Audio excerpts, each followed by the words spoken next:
that all the incidents outside are like beads that are strung on the common thread. And the common thread is existence. The thread is what holds them together. Yes, you have a question? But Swamiji, we don't intentionally worry. How do you then say that we bring worries upon ourselves? Worry has become the unconscious state of your mind. You don't have to put any intention into it. It simply is, that's all. You don't have to make a conscious effort. It is there in you all the time. A small story. A woman called up the reception desk of a hotel and screamed for help. The receptionist came running to her room. The lady screamed to her, "I can see a man naked across the window in the other room." The receptionist saw through the window and saw a man standing with his upper body bare. She said, "Ma'am, only his upper body is bare. How can you conclude that he is naked?" The lady screamed, "Get on top of the wardrobe and see." So even if everything is all right, we search with a torchlight for worries. We don't do this intentionally at all. We do it in the most natural fashion ever. That is the whole problem. Our state of mind has to undergo a 180-degree change. Another small story. A policeman was going on his night rounds when he saw a cow dead in the middle of a lane. He started dragging the animal towards the adjacent street. A passerby asked him why he was dragging the dead animal all the way.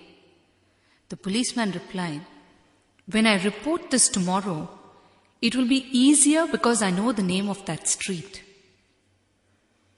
Because we don't know how to be spontaneous, we are worried all the time. We complicate things in our lives in order to fit it into our framework. We don't live in a fluid way. When you live in a fluid way, you don't have to work unnecessarily. You can simply enjoy and move on.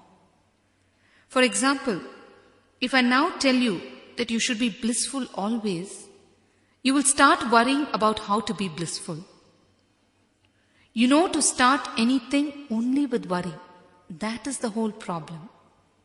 That is why most of the time when you ask me something, I never tell you anything directly or in many words. I simply tell you a few abstract statements so that your mind cannot be put into any track of worrying. But at the same time, I give you the energy to penetrate it with understanding. Yes? Swamiji, then how do we start following what you're saying if we don't start worrying about it? Just absorb the energy and inspiration behind my words without applying your mind to it and start living in the present. That's all.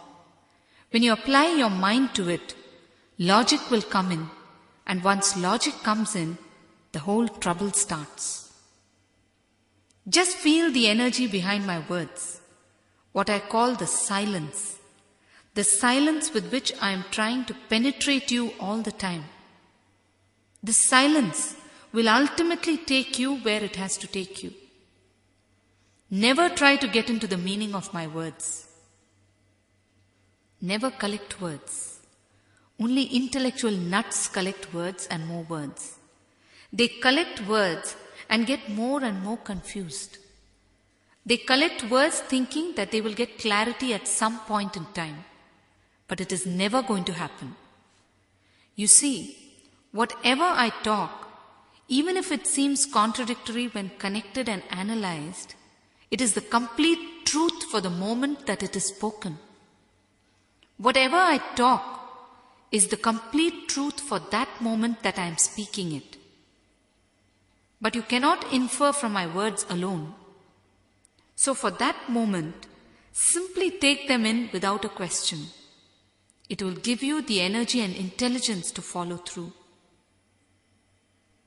When you move on with complete trust, you cannot worry. This is real prayer.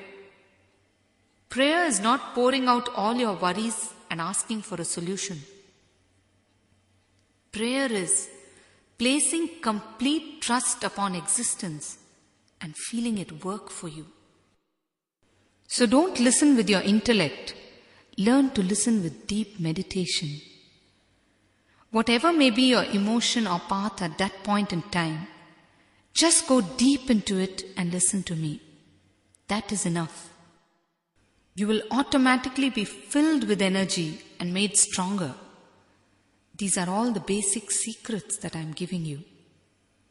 When you cling to my words, you will be worried that you might forget them. You will start jotting them down. I tell you, the moment you start jotting down, you will miss the whole thing. You will neither have absorbed the energy behind my words, nor would you have completely taken down my words. You will go home with the scribbled notes, and a few days later, even that will be lying in some corner of your house. Sometime later, even if you find them, you will not be able to make head or tail out of it. It is something like this.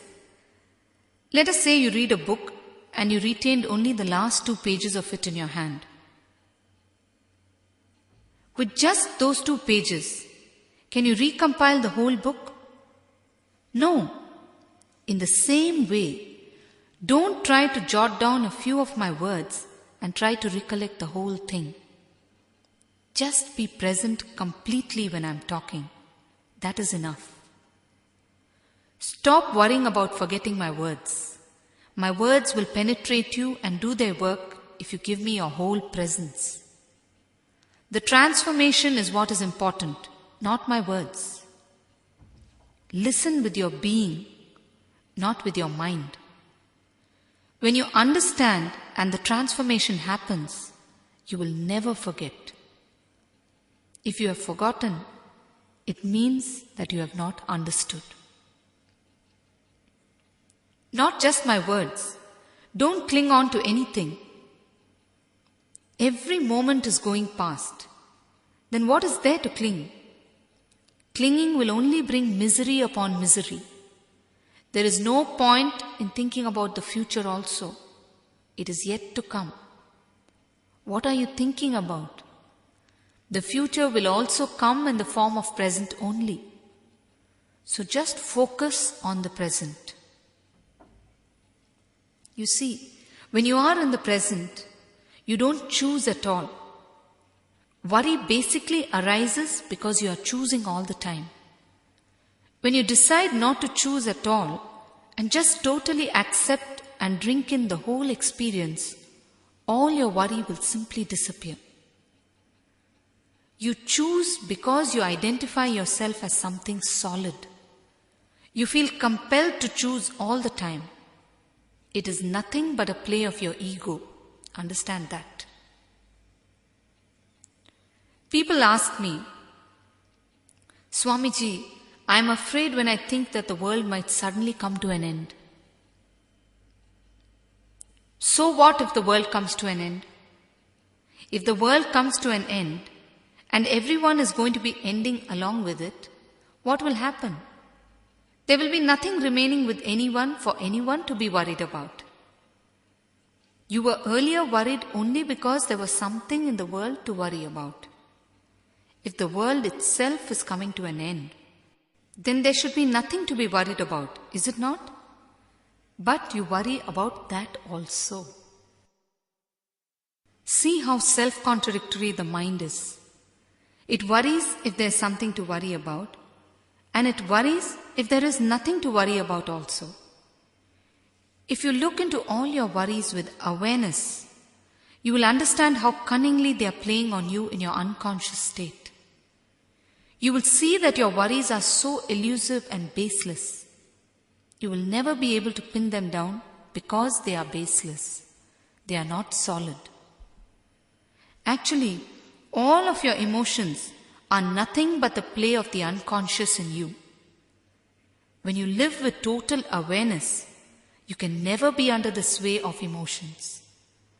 That is why again and again I tell you, flood yourself with awareness. Your worries, your words, they